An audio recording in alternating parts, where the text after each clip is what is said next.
seja feita a tua vontade. Então, pessoal, continuando aqui, né, nossa saga do Pai Nosso, não é verdade?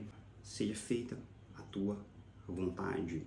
Essa frase destrói pensamentos milenares, constrói pensamentos também hoje milenares, né? Uma frase pequena com um impacto gigantesco, porque essa frase ela nos leva ao pensamento de que Deus realmente é uma pessoa dotada de vontade, né? Então a vontade é que impulsiona o ser humano em todas as formas. Se eu tenho vontade, eu tenho combustível, né? Inclusive foi pela vontade de Deus que as coisas vieram a acontecer. Gênesis traz tudo isso, né? Então a fala de Deus partiu da vontade dele criar algo.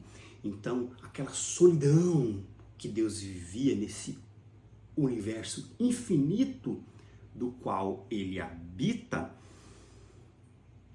a vontade dele de criar algo traz um traço da personalidade de Deus.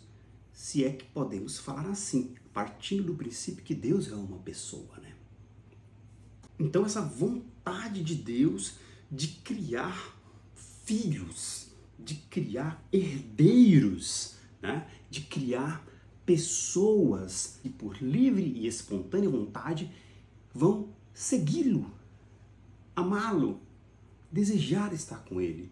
Ou seja, verdadeiramente filhos criados, feitos por ele, né? E é espantoso a gente imaginar isso, que Deus se preocupa com o seu próprio nome. Nós tratamos isso aqui, né, já em vídeos anteriores. E ele também tem vontade, né? Nós somos tão próximos desse ser Deus que muitas vezes é espantoso a gente analisar essa oração de Jesus, né? Quanto ela aproxima os seres, o quanto essa oração aproxima os seres humanos dessa essência que é, dessa pessoa que é Deus. Não à toa que nós somos feitos à sua imagem, à sua semelhança, né?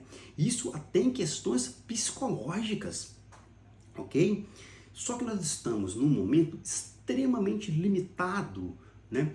Não sabemos se foi nos dado essa limitação ali pós-Adão, pós-adâmica, essa geração pós-adâmica, né?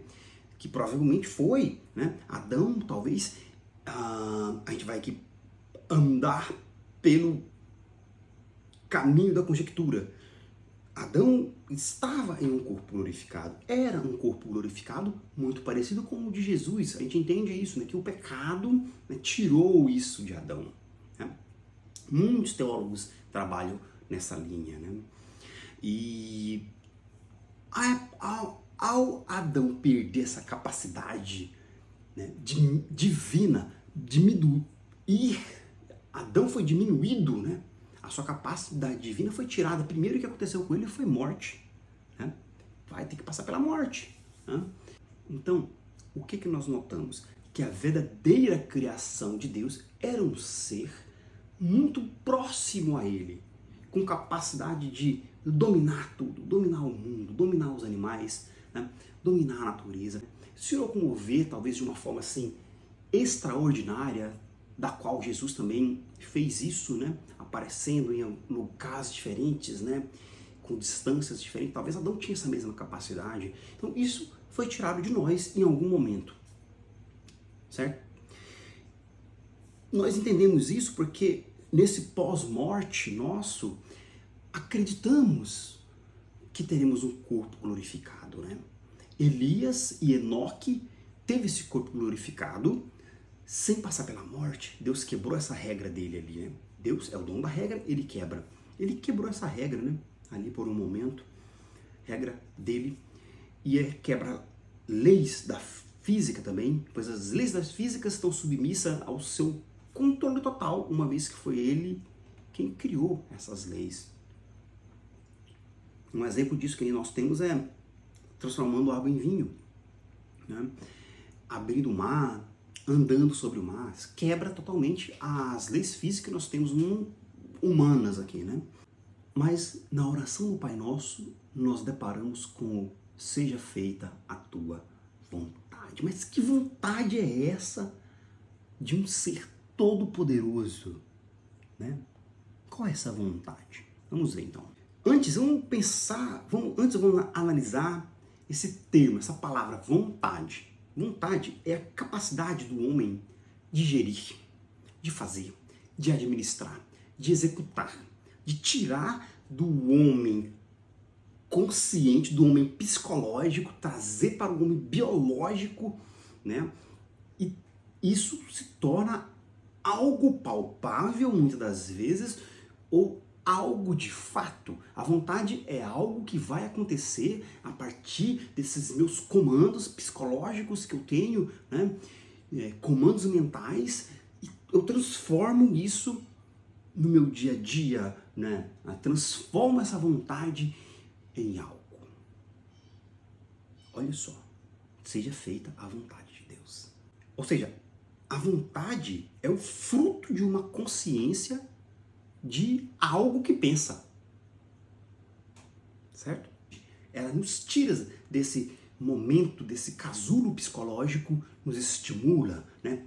Nos excita, né? Nos capacita, né? Nos transforma, né? A vontade é, na melhor das hipóteses, um combustível. Mas há também temos aqui dois tipos de vontade, a vontade construtiva e a vontade destrutiva. Muitos homens usaram a sua vontade para construir, né, para evoluir. Gerações foram modificadas por causa da vontade, da boa vontade de homens bons. Mas também nós temos homens com vontades malignas. Esses homens destruíram, causaram guerra, né, separaram, dizimaram. Então, a vontade, ela pode ser usada dessas duas formas, ou para o bem, ou para o mal, ou para construir, ou para destruir.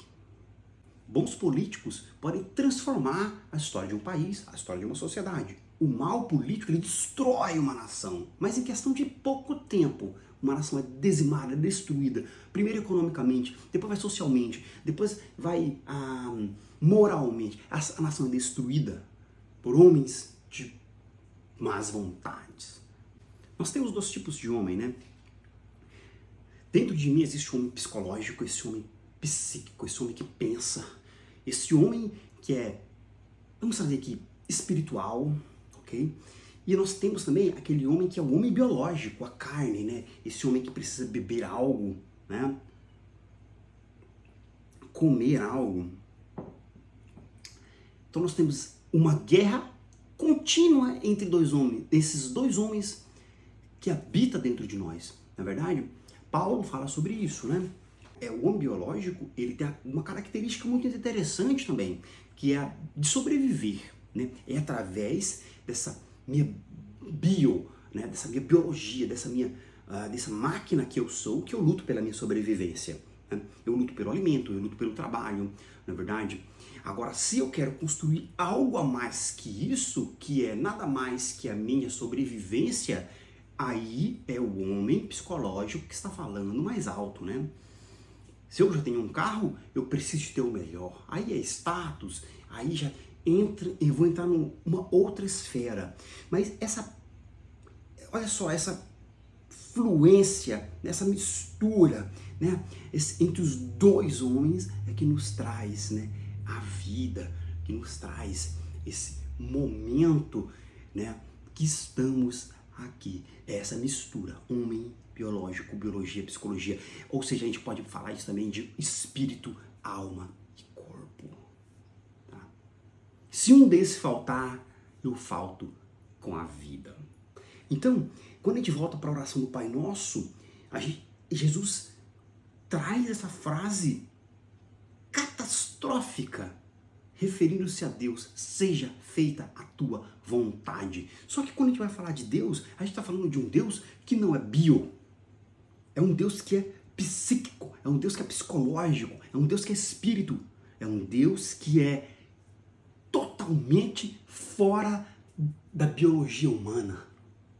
Ele não faz parte, a vontade que Deus tem para conosco vem totalmente de um lado espiritual, de um lado psicológico. Não é matéria, não é material. Quando a gente pensa em vontade, nós transferimos para essa nossa vontade que a gente tem no dia a dia, humana, mas a de Deus não é essa. Quando Jesus estava proferindo essas orações, os discípulos estavam ali, atônitos, né? Todos atônitos. Talvez alguém escrevendo ali, né? Palavra por palavra, tentando entender o que estava. Seja feita a tua vontade, né? Mas agora a gente entende que esse Deus é um Deus que a vontade dele é uma vontade fora da bio-humana, fora da biologia humana, né?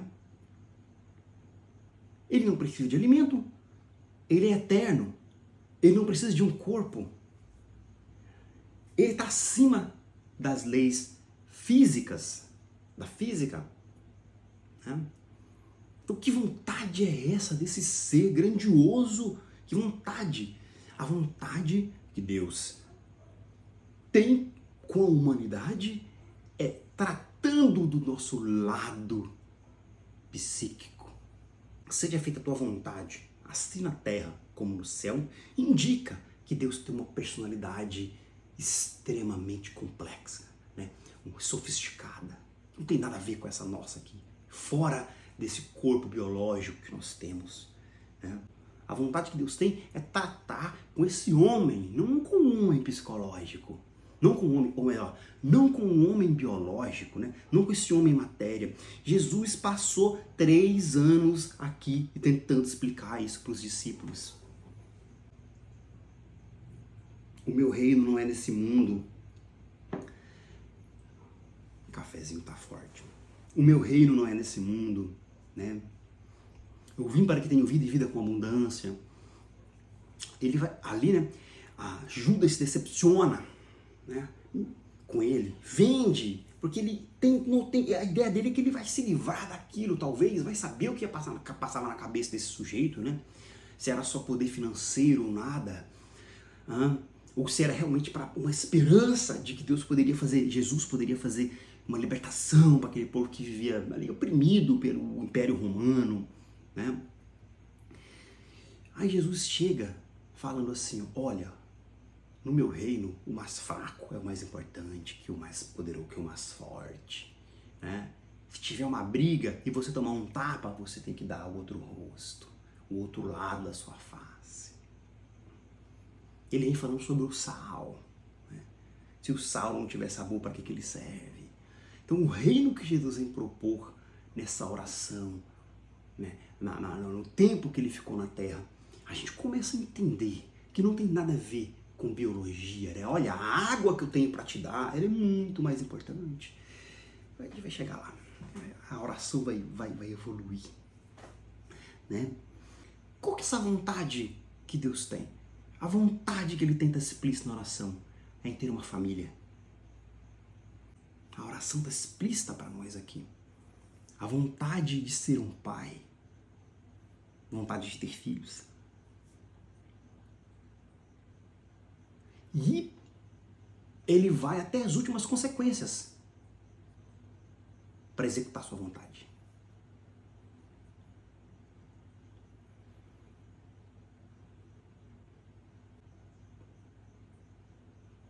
Essa vontade envolve uma sociedade onde não vai haver mais luto, ranger de dentes, lágrimas, sofrimento, né? Assassinato, roubo, poderes na mão de poucos, né? Essa é a vontade. Olha que interessante. Um pai e uma família gigantesca. Essa é a vontade. Que seja feita, então, a vontade dele, né? Então a gente tem umas 3 etapas aí de seres humanos, que são os psicopatas, os sensíveis e os supersensíveis, né? Os psicopatas, eles vivem para si, né? Os sensíveis, eles vivem para alguns sensíveis. Os supersensíveis são pessoas que vivem para os outros, né? E a gente não consegue explicar. Nossa, aquele fulano ali vive para os outros, né? Tu que tenta para os outros. Já ouviu essas frases? Nossa, mas aquele ali, nossa, né? Deus, na melhor das hipóteses, ele é um supersensível. Ele vive em torno da sua criação, ou seja, ele vive para os outros. Estamos tentando traçar a personalidade de Deus aqui, coisa possível de fazer. Mas com o que nós temos, né, escrito, né, nessa oração, dá para a gente traçar algo aqui a respeito desse ser grandioso, né? Entender algo a respeito desse ser grandioso. Agora, a gente também nos leva a entender, bom, Deus é um ser todo-poderoso, por que ele não executa essa vontade dele rápido na humanidade e resolve tudo, né? Por que ele não faz isso? Porque a partir do momento que Deus vai executar essa vontade dele, impor isso numa mente que ele criou para ser livre, como a nossa, não haverá verdades. A adoração, o amor, a dedicação, né? O sacrifício não tem o menor sentido se for por imposição. Ele poderia falar para um anjo só, um exército de anjos, resolver o problema da humanidade, desce lá e resolve tudo, né? Não. Mas toda a história bíblica deixa-nos entender que Deus não executa a sua vontade de cima para baixo. É de baixo para cima, né? Deus age de acordo com o pedido e com a escolha e com o caminho que os homens decidem traçar. É de baixo, ele não impõe. Existe uma reação, mas primeiro tem que ter uma ação por trás. Deus reage. Olha, por isso que a importância dessa oração. Que seja feita a tua vontade, assim na terra como nos céus. Toda essa proposta, né, que Jesus vem trazer nessa oração nos leva à figura daqueles anti-heróis, né, dos fracos, dos necessitados. Não é o herói que vai vir com a força para modificar toda a história humana, não. É o necessitado, é o fraco, é o doente. Olha se isso não é 90% da população do planeta. Então é para esses, né? Então, para essa sociedade que nós vivemos hoje, individualista, agressiva, arrogante, Jesus tem uma solução, o anti-herói. Não é o herói. Não é o herói que vai resolver nossos problemas. Não é pela força, né?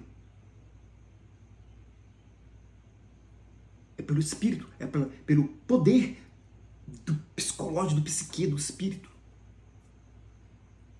Jesus vai propor que é para os fracos, é para os doentes, são eles que são importantes. Quem é o maior no reino dos céus? Não é o herói, não é o poderoso. E tem vários exemplos na Bíblia, né? Muitas das vezes Deus tirou pessoas ali do campo, apacentando ovelha, né?